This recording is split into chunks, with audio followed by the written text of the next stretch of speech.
It's indeed a great honor and a pleasure to introduce KAI-UWE Bergmann, director at Bjarke Ingels Group, or BIG, as we know the practice, headquartered in Copenhagen and based here in New York. My name is Tom Verabas, professor of architecture in the School of Architecture and Design at New York Institute of Technology. The format for the Beyond the Envelope series of events is a presentation by the architect, followed by a student-led interview.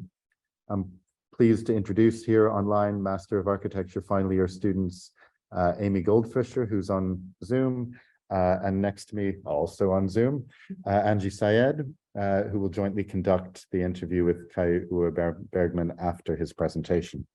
Firstly, before introducing KAI-UWE, I would like to warmly thank Dean Maria Perbolini for supporting this series of presentations and interviews titled Beyond the Envelope. Many thanks to Professor David Diamond, Director of the Master of Architecture program here at New York Tech, for supporting for a third year this MArch graduate seminar course, also titled Beyond the Envelope, within which the series is set. The series could never be launched without the dedicated work of the Lectures and Events Committee, especially Committee Chair Athena Papadopoulou, Alessandra Mellis, and the invaluable administrative support of Susan Sternberg. KAI-UWE Bergmann is a partner at BIG, who brings his architectural expertise to proposals around the globe, including work in North America, Europe, Asia, and the Middle East. KAI-UWE heads up BIG's business development, which currently has the office working in over 40 countries.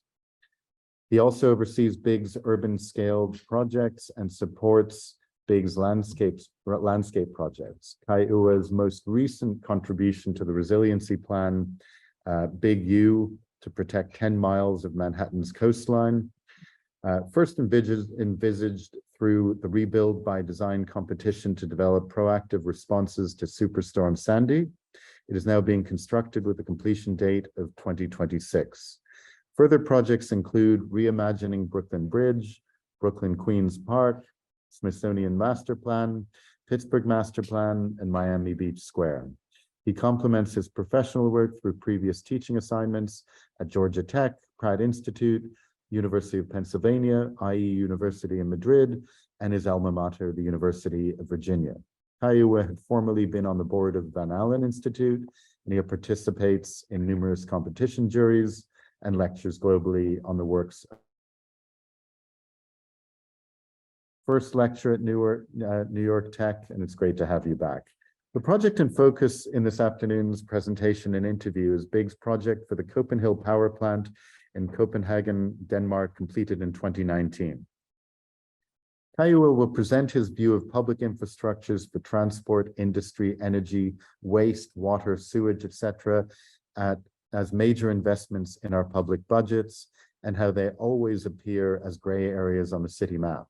Like black holes in the urban fabric lost for the public realm, they are big, ugly boxes that cast shadows on the neighbors or block the views.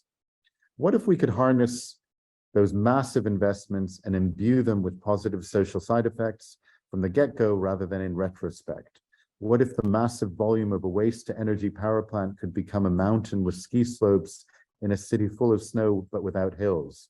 By proactively crossbreeding public infrastructure with social programs, we can inject new life forms into the heart of our cities and leverage a city's infrastructural budgets to also fund their urban social philanthropy.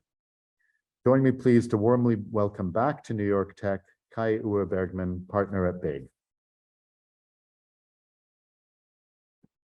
Thank you so much, Tom. I think also I'd like to say a continuing relationship with NYIT. You are probably aware that my colleague Daniel Sundlin is also involved with NYIT and in many ways is enjoying having actually an entire studio embedded in our office. So if I were able to take the camera and just bend it around the corner, you would actually see I think it's 12 students from NYIT's urban campus downtown working out of our office. So it's been a it's been a really great way of engaging on a much deeper level. I think it's also fantastic that you have this kind of building envelope in-depth series, because I think so often projects are only glossed over.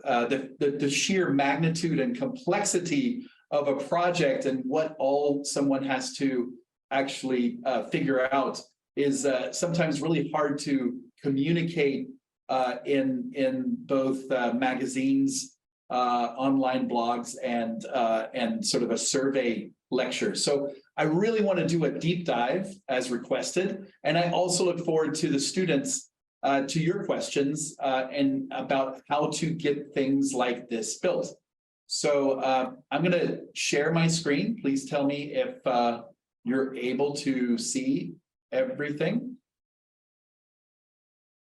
And as soon as you give me a thumbs up, I will start the slide show.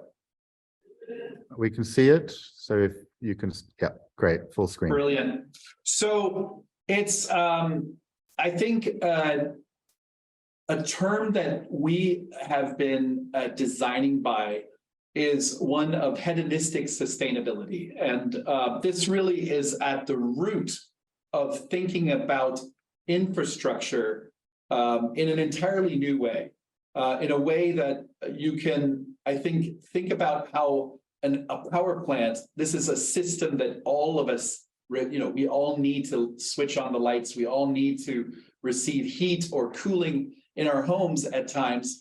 And how does the whole sort of systems of infrastructure work? We're looking for ways to allow for the creation of energy, not to be a single loop, but actually a loop that feeds continuously additional loops and repeated loops, so that the energy that you create actually has a longer lifespan.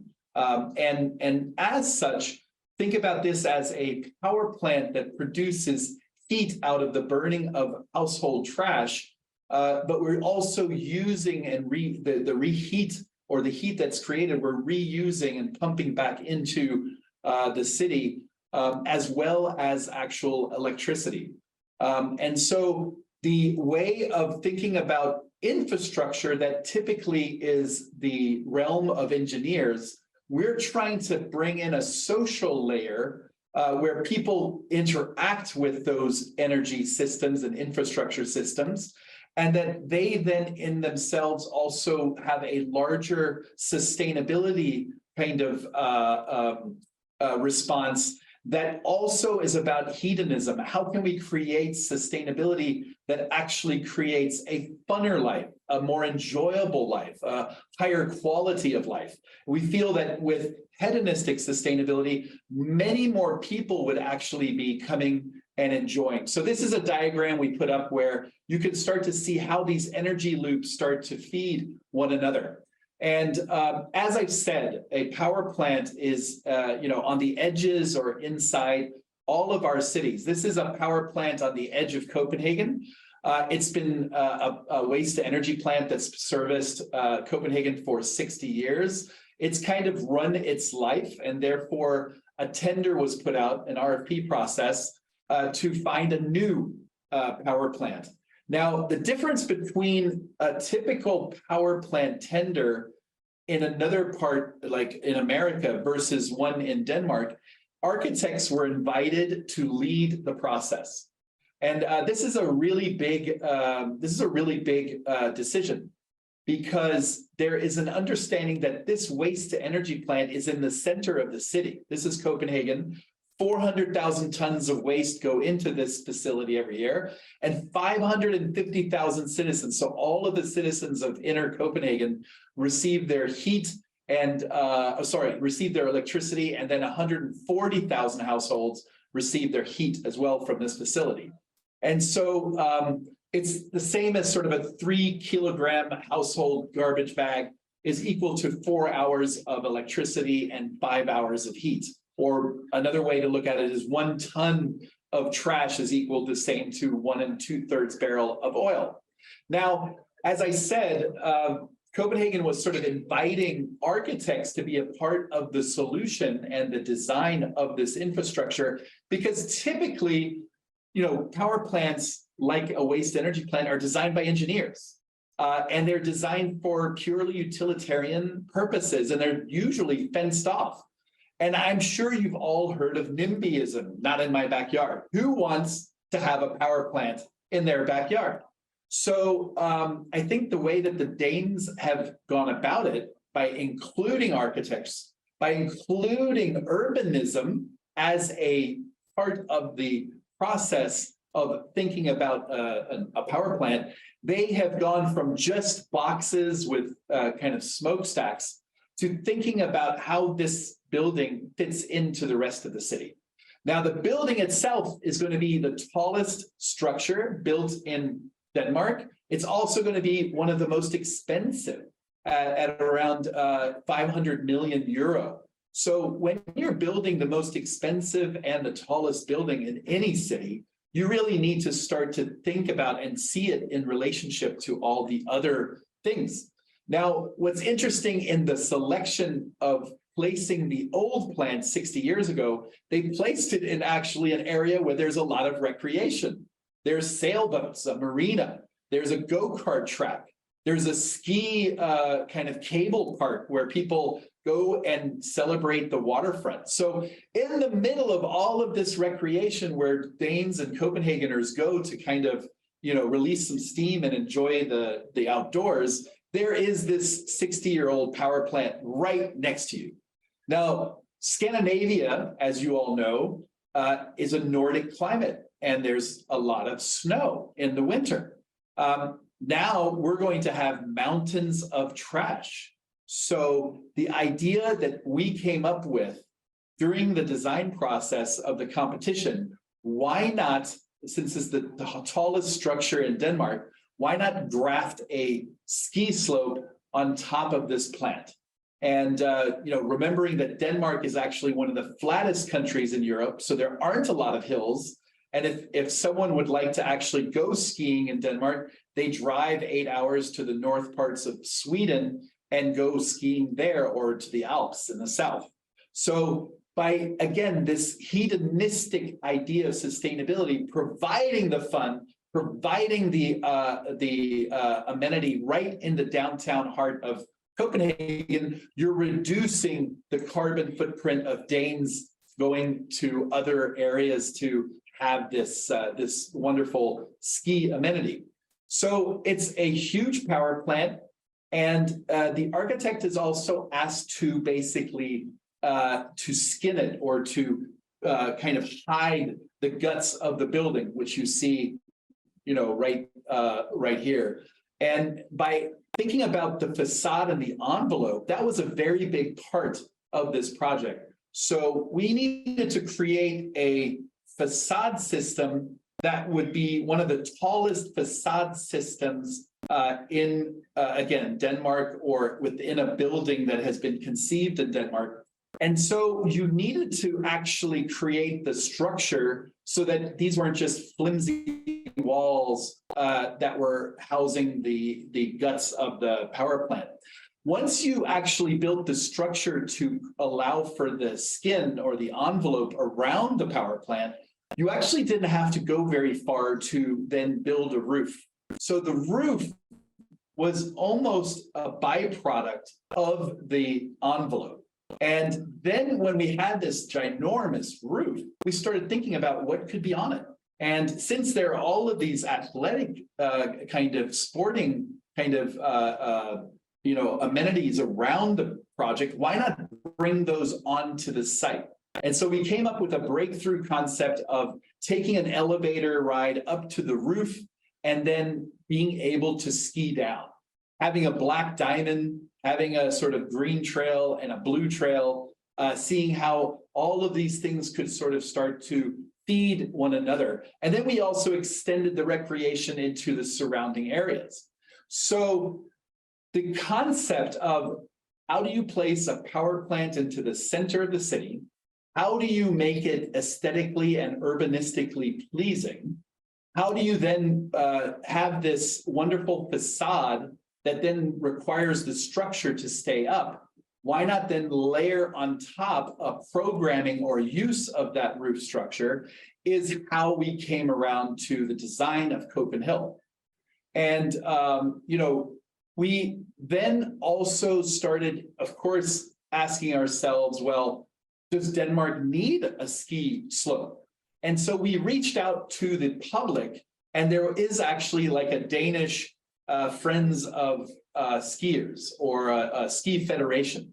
And we started asking them, what do you think of actually creating an artificial hill that would have artificial kind of snow in the summertime and then real snow in the wintertime? Is this something that you could see yourselves using? They were ecstatic. And so right away in the competition phase, we were already building up support from the general public to do this kind of work. This is a great BIM drawing right here that peels back the envelope. It peels back the surface. It shows you the guts of the structure. And you can see here that, this is what I meant by there's the guts of the building, and then you build up the facade, and then the facade needs to be reinforced. So you actually build the roof structure. And then it's just a matter of laying the ski slope material on top of that. This is the visual that we showed and won the competition against 5 other great schemes. But what the deciding factor was in our winning of this project was that the director of the COPENHILL looked at this project and said that for all of the NIMBYs that she has always confronted in her decades of being in charge of the power plant, she believed this was the first YIMBY power plant. Yes, I want this power plant in my backyard. For her, the ability to actually take budgets that she typically would have to hire lawyers to fight against all of the lawsuits of people wanting to close the power plant down, she could now see putting into actually the running and the kind of addition of the ski slope and maintaining it, and then having skis that people could rent. So imagine that. There's money that's spent annually on power plants to pay for lawyers to defend the power plants that could actually be spent in a much more productive, in a much more positive way. And so we won the project, and it then still took a good 6 years for that project to actually see the light of day, because it still had to go through a lot of regulatory approvals. It had to get the political support. It had to be budgeted and all of these things. What we continuously tried to do was to build more and more people, so public support. So we showed that it could also hold half-pipe competitions. We put in a mountain trail on top. We demonstrated that it could have a climbing wall, Europe's tallest climbing wall. And so we showed that it has got daytime skiers. It's got nighttime options for extending those hours. And this was then a video that was put forward once it was complete with that sort of special plastic mat. And I'll go a little bit more into detail about that. But that is really the 5th facade of this building, is that rooftop. And just trying to sort of see, it's the most ambitious kind of artificial skiing area in all of the world. So this is the manufacture of the ski mat, which is super exciting to, again, work with folks like this. So what exactly happens? Household waste is delivered from your houses every day through trucks into the waste bunker. There it is picked up by these massive forks that literally dump it into a furnace. The furnace heats everything up, burns it, and thus creates heat, which basically goes into a boiler and then runs the turbines that you see there in yellow, which generate the electricity. It then gets cleaned and cleansed through a filtration process, so that the air that actually comes out at the top, the smokestack, is cleaner than literally the air that is out there naturally. So that was another major reason that this power plant allowed for people to be on top of it. The air quality actually had to be better than the air that people breathe. So we won this competition in 2009. We designed it. It then went through a series of mock-ups. Here is the facade mock-up. So these are aluminum kind of vitrines that basically build up like bricks the entire facade. And there we were also going to bring in landscape plantings, and we were going to sort of mock up a true tree line around the mountain where you could see the vegetation growing up to a certain point, and then you know, it would get less and less as you reach the tree line. But these were really important steps in proving the concept and showing how one actually starts to build this. And then there's the actual execution. This is, again, Denmark's largest construction site. You can start to see the marina on your left, the cable park, ski park on your right. There's also the go-karts further up to the bottom right. And literally also this new plant will take the place of all of the industrial landscape that you see there. So the one smokestack is taking the place of the other 4 smokestacks. And so that area too is now being redesigned and rebuilt. So this was a longer kind of 20-year effort to create really a new kind of energy source for the citizens of Copenhagen. And this is the project that will allow Copenhagen to become carbon neutral by 2025. I believe it'll be the largest urban area on the planet that is carbon neutral due to the investments that are being made into the infrastructure. So here you can see the facade of the closed facade, the weatherproof facade, and then on top of that you place the aluminum sort of containers. Then think of this, like we actually, you know, ordered a ski kind of infrastructure from Doppelmayr in Austria, and they were like, what? You're where? In Denmark? Do you even have mountains? And so, you know, it's just this wonderful thing of being able to kind of manufacture. We brought in an amazing amount of landscape. We're really rewilding this gray area that was typically on the map and making it one of the most biodiverse areas in the city. And then within all of that, in the guts of the building, you have actually the power plant and how it's progressing. So it was a 4-year construction cycle just because of the sheer size and scale of the project. Here it's nearing completion, and here it is finished. So there are 200 people that also work there. So it's also an office space. It's a 200-person office building within a power plant. Wrapped by a ski slope and a climbing wall and a nature kind of preserve. So you move from the office where the administrators of the energy company are out into the kind of the guts of the building. Here you can see it starting to perform its function. And it becomes really a postcard symbol of the city. Just like the Little Mermaid, people identify Copenhagen with the Little Mermaid. It's starting to also be identifiable with COPENHILL, and you start seeing people actually making special trips out there. I think it's a great destination for date night. Going up and walking up this artificial hill. There's a bar at the top, and you're able to get the best vistas around the city from there. The climbing wall was then completed as well, another really wonderful facade element. You do need to have certain certifications. This is not an easy bouldering wall. It's got some undercuts, and I think one of the partners has been certified, and Jakob Lange has climbed the wall. But this is not for the faint of heart at all. So, and it's just exciting. You start to see the mountain climbers who would typically race for the the Matterhorn or for other mountains of the Alps, and they're making special trips to Copenhagen just to be able to sort of climb this urban legend in the making. So just in wrapping up, I just wanted to sort of, talk about the fifth facade in that, these are things that they existed on the marketplace, but they weren't enough. They didn't do everything we needed them to. So we even worked on the design of the actual mat.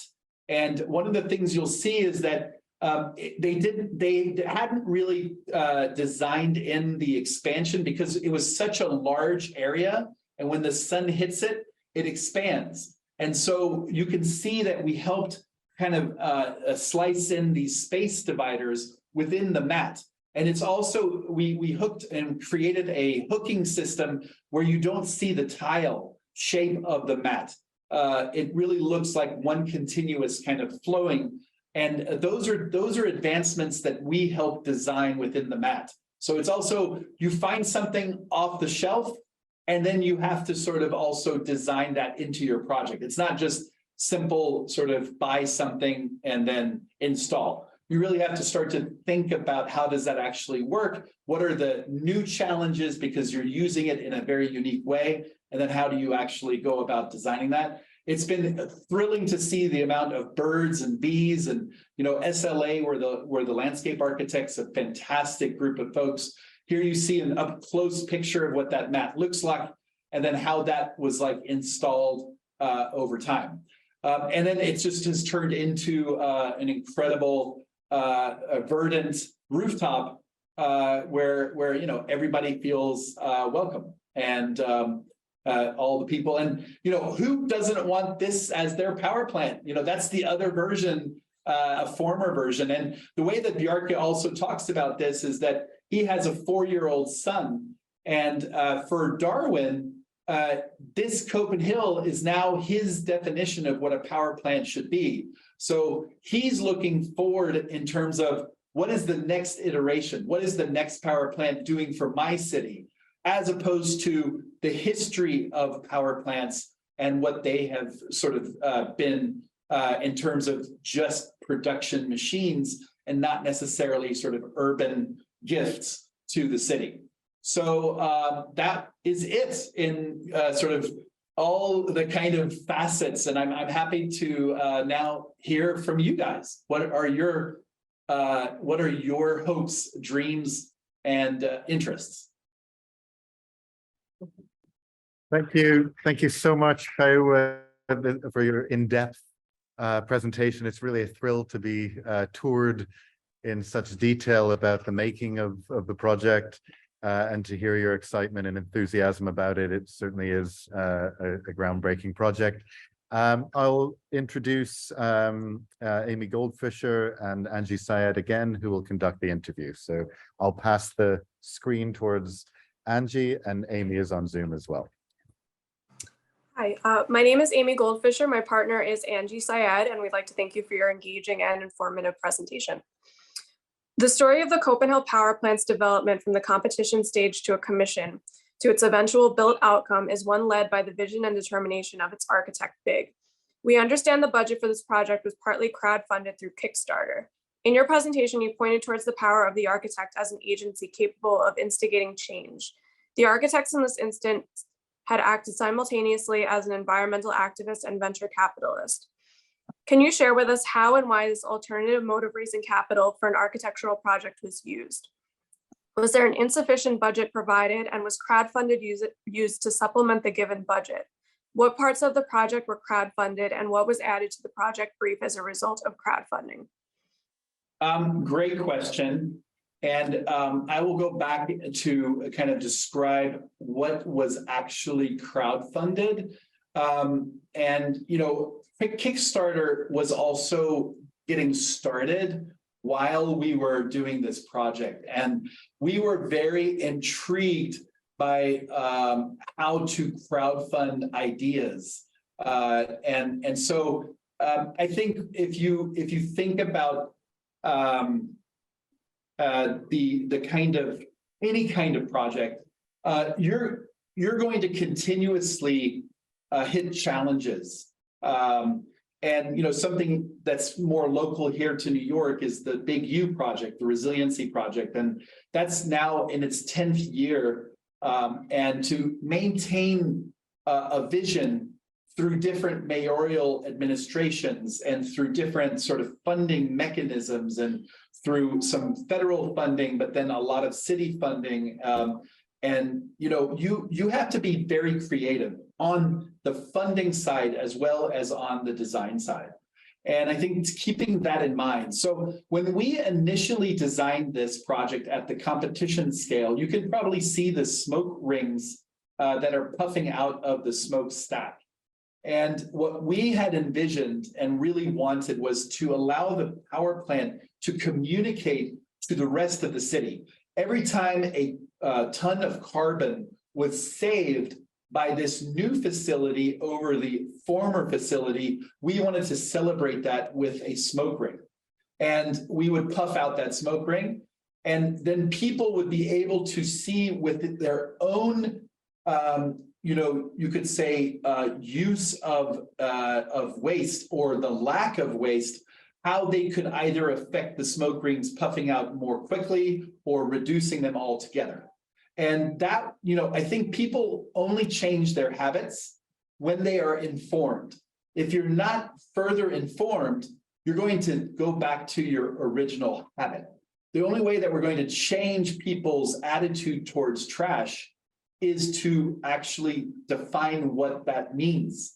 The idea of this trash waste to energy plant is to actually, believe it or not, put it out of business, because we need to actually start to think in a circular economy. And the circular economy means there is no waste. All waste is recycled and turned into something else. It goes back to that original graphic I started with, that you start creating energy and you loop it and loop it and loop it until you've really exhausted the energy source. So those smoke rings, well, we had to prove the concept. And that meant that we also had to really go into,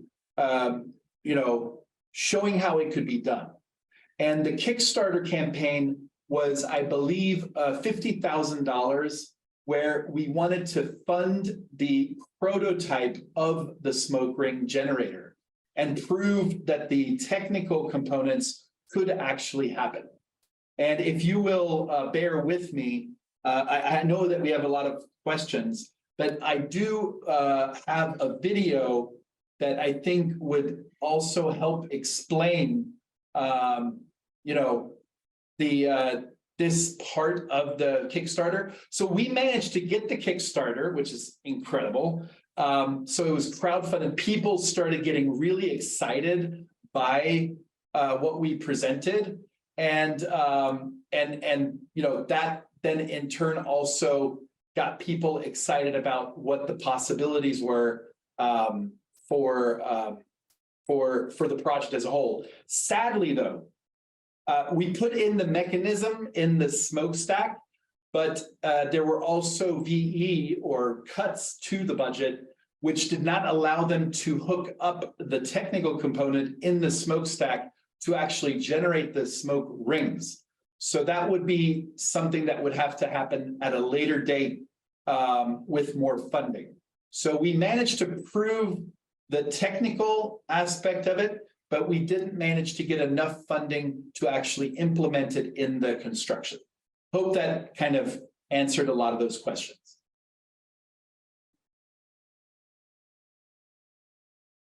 Okay. So, hi, my name is Angie Saeed. I just want to say that was a really great presentation. Now, you did mention about NIMBYism. So our next question concerns the relationship between industry and the public and the infrastructure in the city. Intersecting public, social, and recreational infrastructure with clean energy infrastructure serves to rewrite the history of the relationship of dirty industry to the city and the legacy of the Industrial Revolution on how cities are organized, which had generally zoned industrial areas and poor economic groups in the east, where the prevailing winds blow and are more polluted. The concept of intersecting energy infrastructure with public activities aimed to mitigate NIMBYism, the ism of not in my backyard, as you mentioned. Were there still people or groups who opposed the project, even with the benefits of the expanded public activities? If so, what were their reasons for their opposition? Lastly, after 4 years since completion, has the public embraced the COPENHILL power plant as a public, social, and recreational space? So first of all, such an excellent question, because this is where I think things become quite political at times. And it's interesting that architects as a whole are not very political, right? We don't run for office. We don't really promote or state our political alliances very often. I find it's because architects are afraid that if they were political, they would alienate whoever is not, in their favor. And so as an architect, you try to be open, but at the same time, you're a little bit at the mercy of what the prevailing thought is. So to answer your question, there was a group that was still against the project. Their whole idea was that the transformation of a waste society to a non-waste society was not happening fast enough. And so they wanted to go cold turkey circular. And we were saying that it's really hard to imagine a world that will be circular tomorrow, and that we need to create transitional actual infrastructure that takes you from a place to another place.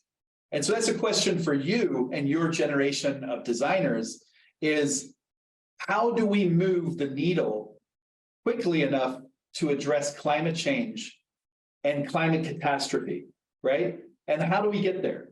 So a project like this looks good on paper, it looks great in practice, but is it fast enough? And that's what the people who are opposing it were saying, is that we're spending so much money to be yet another 30 or 40 years trapped in the waste creation bubble.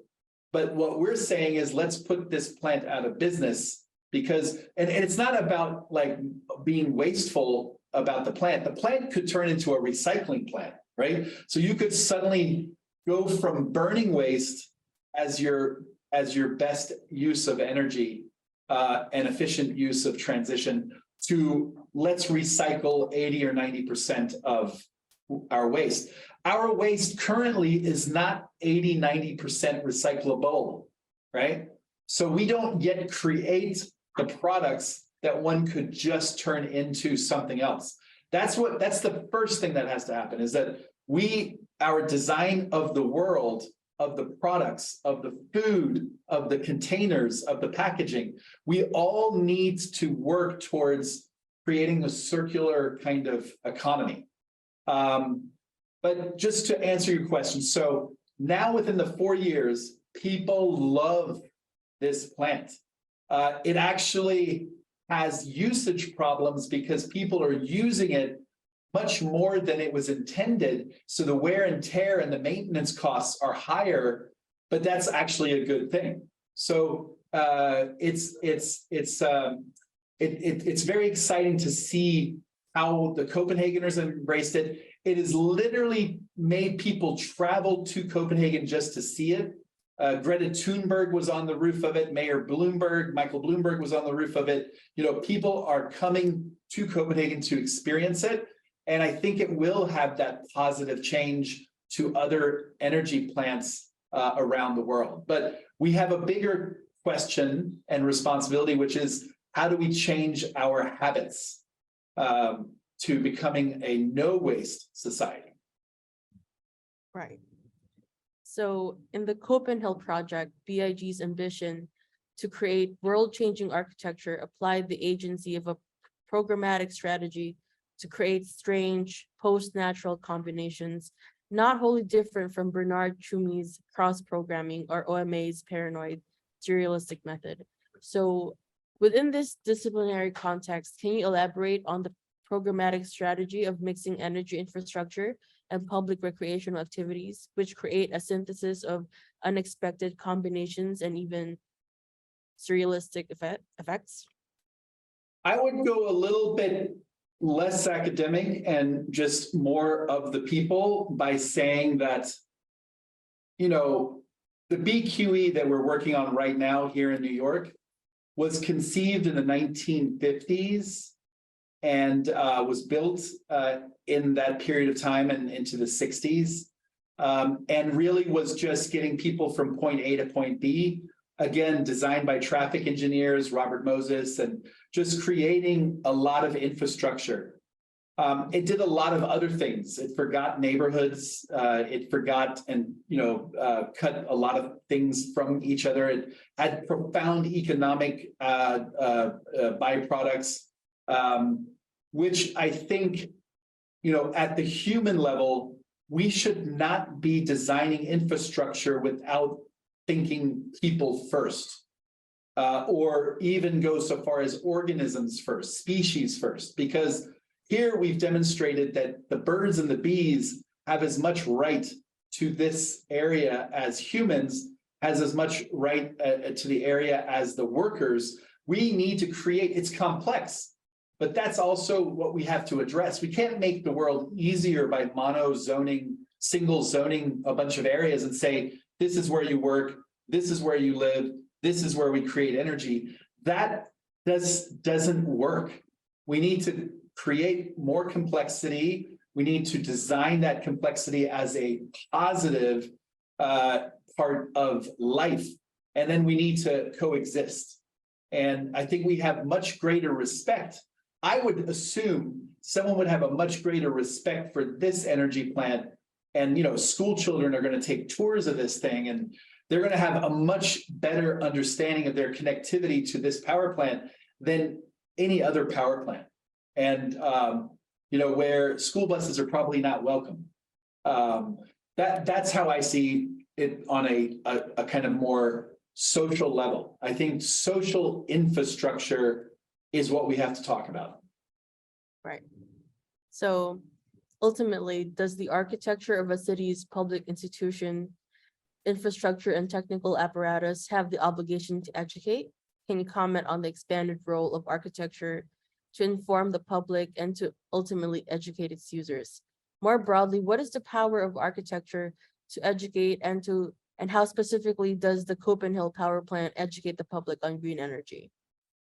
Yeah, I think it's a continual process of education. So there is actually a room dedicated to education for those school trips, for those dignitaries that come in from out of town, for energy municipalities and authorities. They go to this plant and there's a room dedicated to the learnings. They take tours, things are accessible. So there's a continual learning, and I don't think that there's a frozen moment in time that we have dictated. I think we've created a framework for as much of this to happen.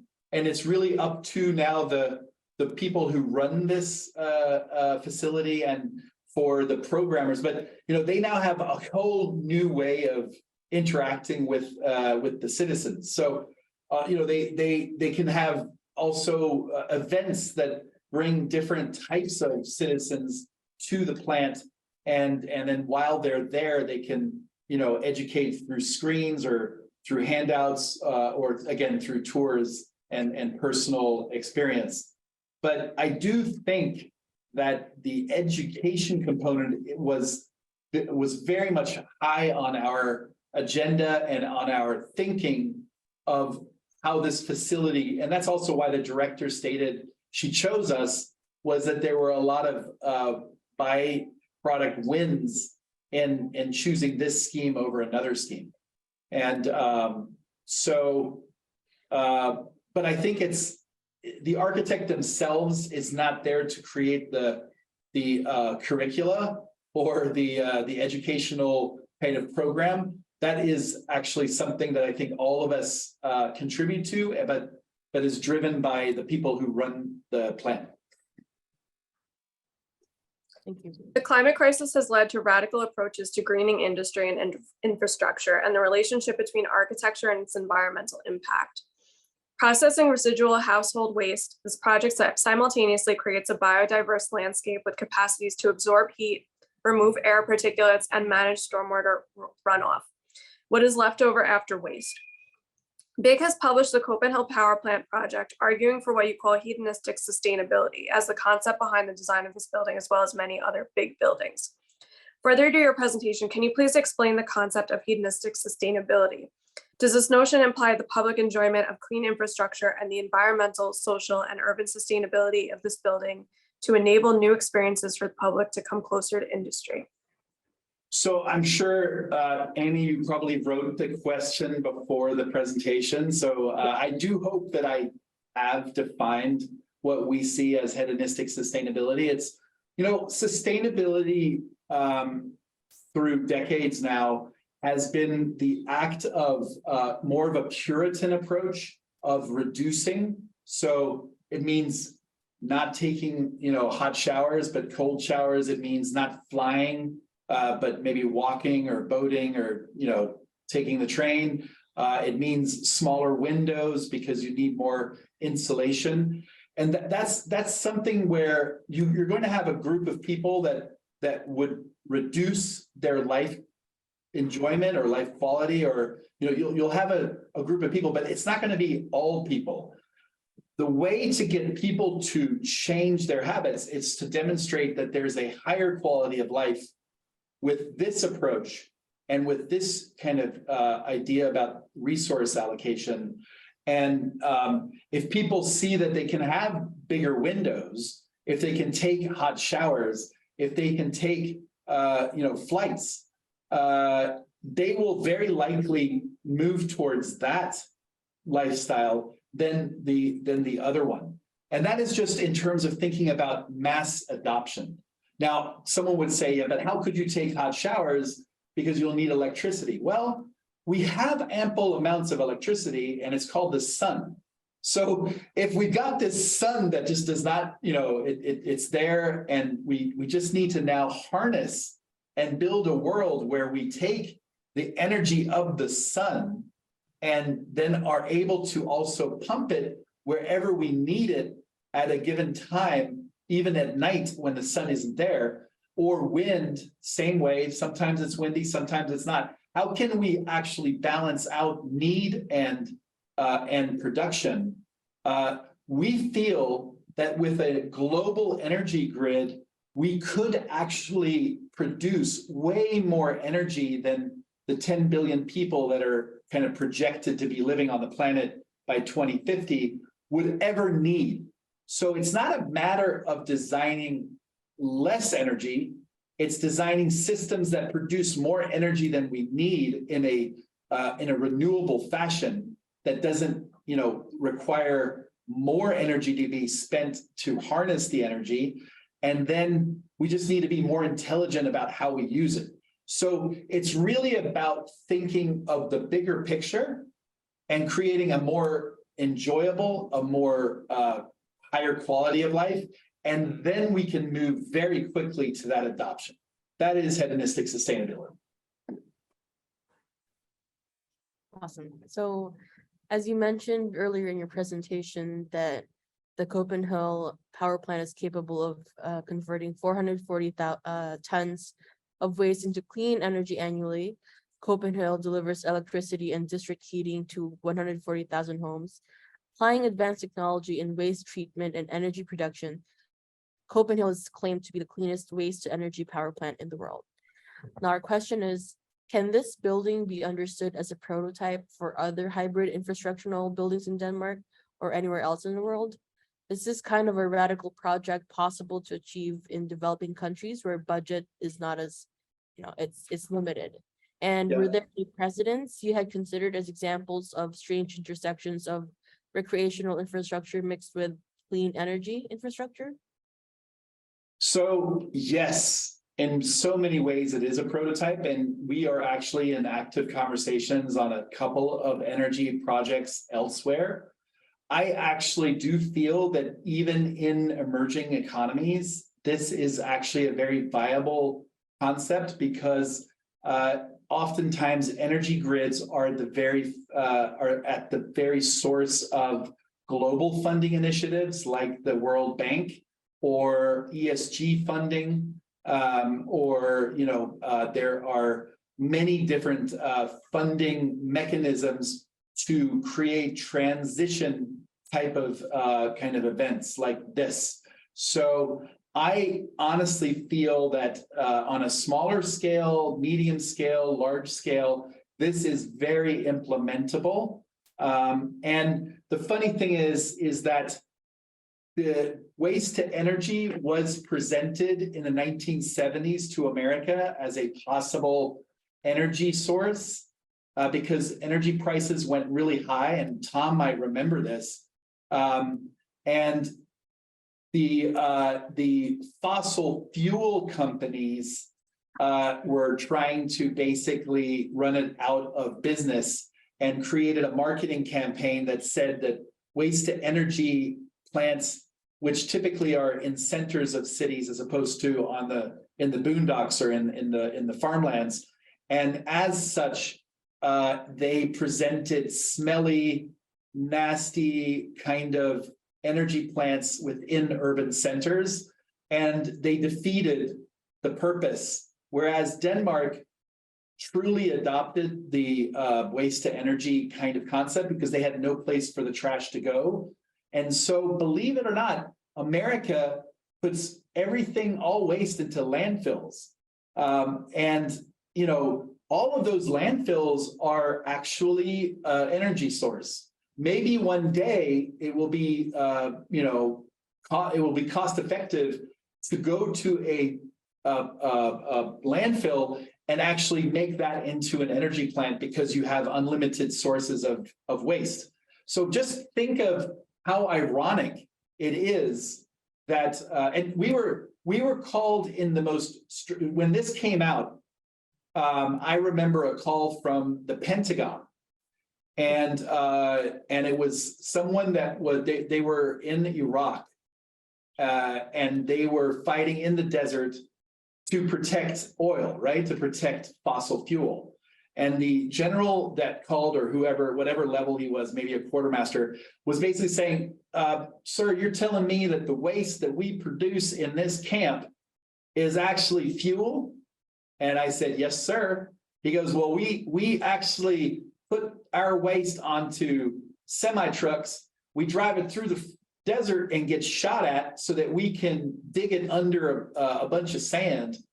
And they were literally, they had an energy source within the camp that they then were actually taking out of the camp because they didn't want to smell it.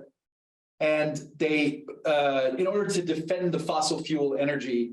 So none of these things really make sense. If we have the knowledge, you know, every municipality in the United States could be burning its household waste and having incinerators and having these technologies. So this is a real thing. It's a proven technology. It's being used very effectively in Scandinavia and in other parts of Europe.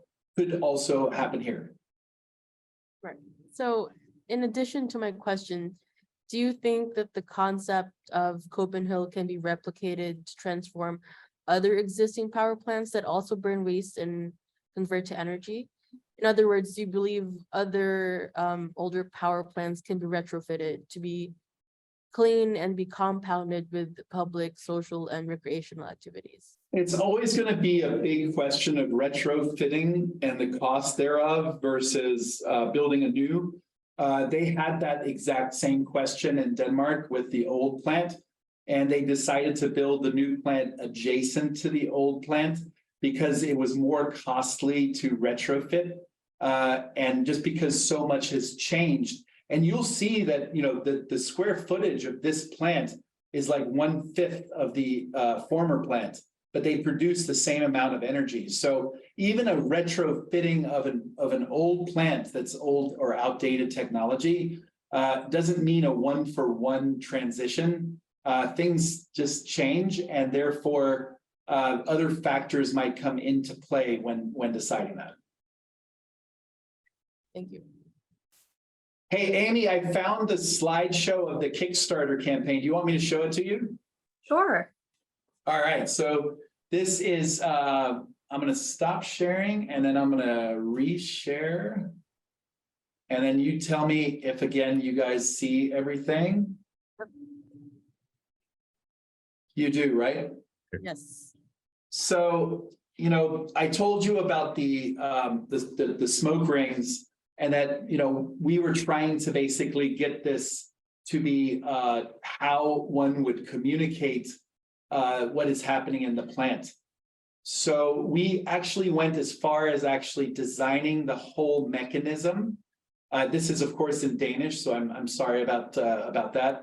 But, you know, we looked at, you know, you have three sources of let's say you have smoke, you have the products of burning, or sort of the more, it's still smoke, but it's got more substances within it.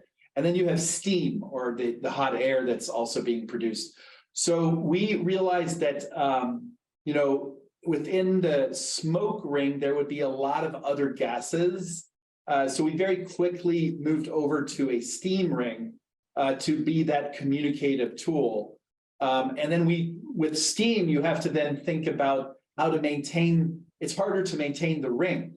So if you've got those other gases, it's easier to maintain the ring.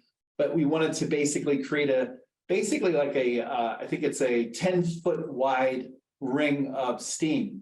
So we looked at kind of like how it's typically done, forcing air into a chute. We looked at, you know, splitting that. We looked at sort of widening that split in order to create the width that we needed.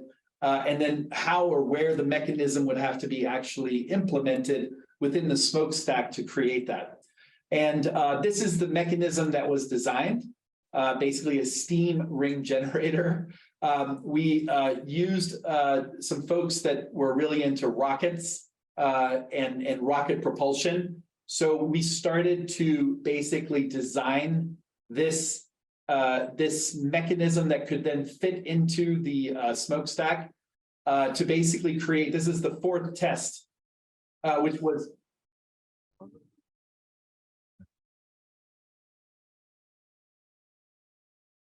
Oh, I see it. Nice.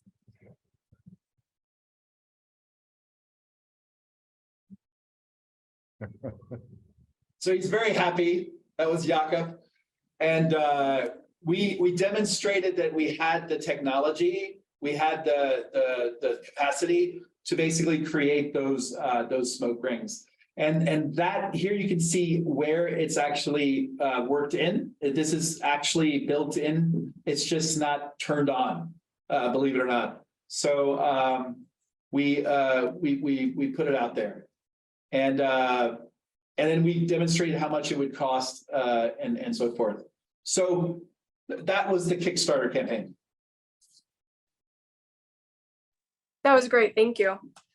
Shifting our discussion towards facade technologies, a set of differentiated modules and patterns of the ALU bricks wraps around the facade of the building as a checkerboard of solid and glazed panels. How and why did BIG create a set of 3 distinct module patterns inset into the regular grid of modules? And what is the reasoning and possible performance of these design decisions? You probably noticed in the, remember I told you that like a portion of the building is an office building. And the office building comes with certain code requirements in terms of amount of daylight into the office space. Some of those also have to be operable for fresh air. And so we looked at all of the different programmatic elements. So there's an office building, there's the guts of the actual plant. There's an elevator that takes you up to the top. There's a bar at the top of the roof, which also wants to be able to look out and use it as an observatory kind of place. And so we quickly did come to kind of a module that allowed for the right amount of daylight in. It allowed for those vitrines to be placed so that we could actually fill that with landscape and start growing vines or growing things on the facade. And then we needed to create apertures or openings for trucks to drive through and for the skiers to come down and hit the ground. So it's a brick pattern that allows for a lot of flexibility. It took the corner by sort of faceting the corner. And it was just a very I think, workable, flexible kind of facade solution that allowed us to do everything that it needed to. That's great. So our next question concerns the relationship of COPENHILL Power Plant project to BIG's larger portfolio of work. So further to your presentation, can you share us the genealogy of the design of the COPENHILL project within BIG's portfolio and BIG's portfolio of preceding projects? Are there projects which led to COPENHILL as earlier prototypes which you have developed further? A great question. We have in the, if you know our books, Yes is More, Hot to Cold, and Form Giving. In the back of Yes is More, which came out in 2009, the year that we won COPENHILL, there's a really interesting kind of family tree that looks at all of our projects and how they're related.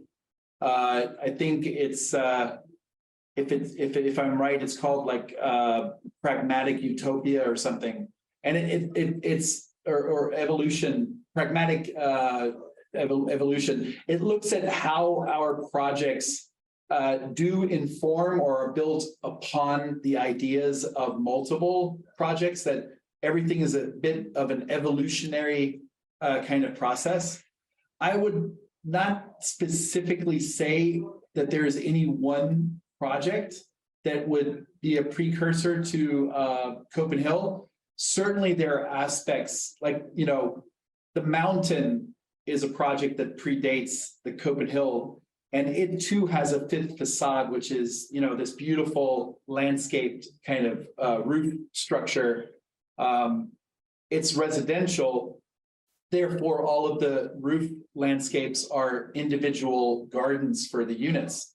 But it's just this idea that, you know, that the roof is actually something that should be enjoyed. And the roof is something that should be verdant, and that, you know, birds should be attracted to your buildings. That idea, I think, is definitely in a series of projects, and then became even more embedded in the COPENHILL project. Thank you. Please share with us how COPENHILL has influenced your practice's recent and current work. In more broad terms, what has been the impact of the COPENHILL project on your practice and more recent portfolio of projects? So as a piece of social infrastructure, I would say that any piece of infrastructure that we work on now, be it a power plant or a bridge or a highway or flood management systems, it's really to realize that the world is a very big place. There are many pieces of infrastructure that are continuously and daily designed around us. And we as architects should be a part of their design and their thinking. Every time you come up against a really dumb gray wall that cuts you from whatever other pieces of life there are on the other side, someone has made a decision to place a piece of infrastructure, a flood wall, that might not be the smartest use of concrete or of urbanism. So that's where we have to also be a part of that process. And, you know, we believe that COPENHILL has given us the confidence. It's given us a little bit of, you know, a kind of proof that that we can take something on the scale of the city and contribute. So that makes it a little bit easier each and every time we propose those kinds of large scale ideas. But it's never easy. When you work at the scale of infrastructure, you are literally opening up yourself to, again, not just years, but perhaps decades of effort, and not just individual clients, but really a room full of hundreds, if not thousands of people who have an opinion about what you're doing. So it requires also very unique skills that I hope you're learning at NYIT. So this Beyond the Envelope series of presentations and interviews is set within a Master of Architecture course here at NYIT and within our SOAD public series of lectures and events. And therefore your audience is predominantly students as well as future architects. So in this context, can you please share with us, from your viewpoint, any advice you may have for the next generation of architects? Think big. That's good. No, but thank you very much for your fantastic presentation, and we are like so honored for having this opportunity of having interview you today. Thank you. Yeah, thank you very much, KAI-UWE. Your enthusiasm, expertise, generosity today is really greatly appreciated. Thank you so much. You bet, everybody, and hope to see you around. And I'm sure I'm seeing some of your classmates here in the office. See you. Very much. All the best. Take care. Thank you.